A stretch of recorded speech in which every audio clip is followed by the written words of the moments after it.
Kakasa muna. Hindi. Umakasi, ibig sabihin, chef, ikaw na bahala. Hindi ka order. Uupo ka lang doon. Chef, servant ka na lang. ikaw bahala. Kung ano nandyan, ikaw bahala, chef. Hain mo na lang. Hain mo na lang. So sabi nila, mahal. Kasi hindi na. Mahal ang bayad mo, hindi naman niluto. Hilaw. Sabi ni Roger, mahal pero hindi masarap. Tax.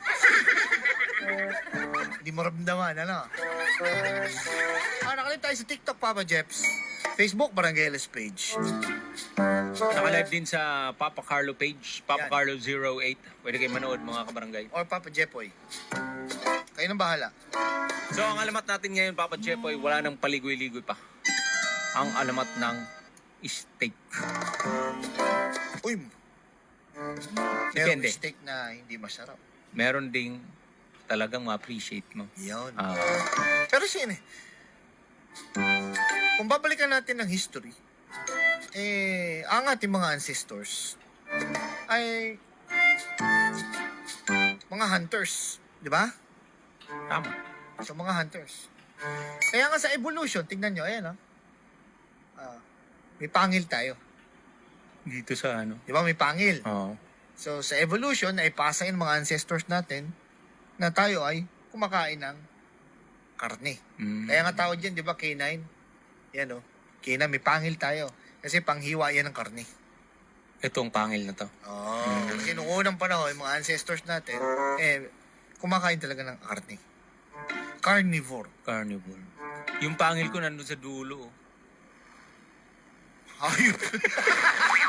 Kaya hindi masyado makabuka yung bibig ko eh. Ano ka, Doberman? Nandun sa dulo yung pangil para hindi masyado ako baliktad So ang steak ay nagmula sa Europe, Papa Jepoy. Sa Europe. Particular sa England at France noong 15th at 16th century. Ang salitang steak ay mula sa lumang Norse word na steak. Ibig sabihin ay karne na iniihaw. Barbecue. Sa Bisaya, sugba. Sugba dong.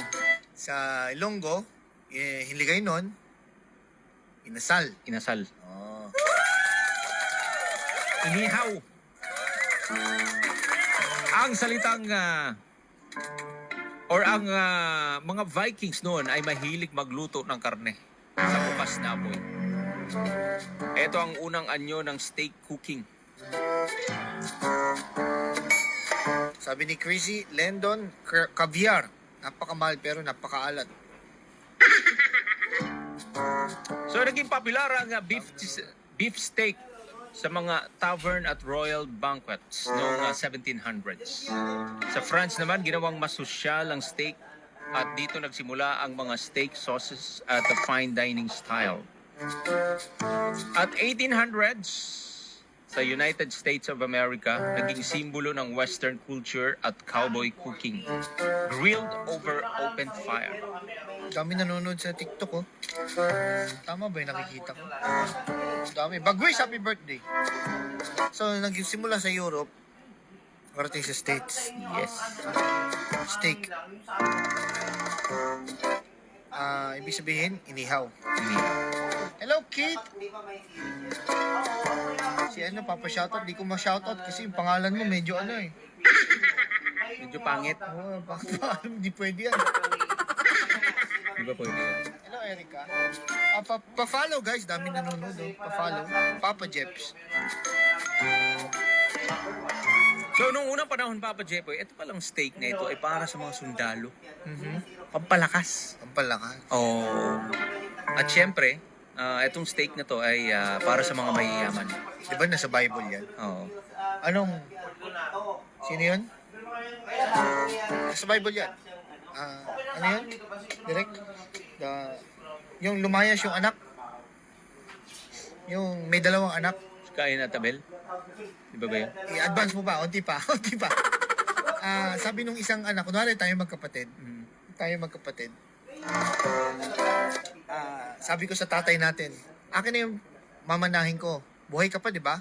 Pag namatay kami, may mamanahin kami sa'yo. Oo. Sige, habang buhay ka pa, akin na. Aalis na ako dito.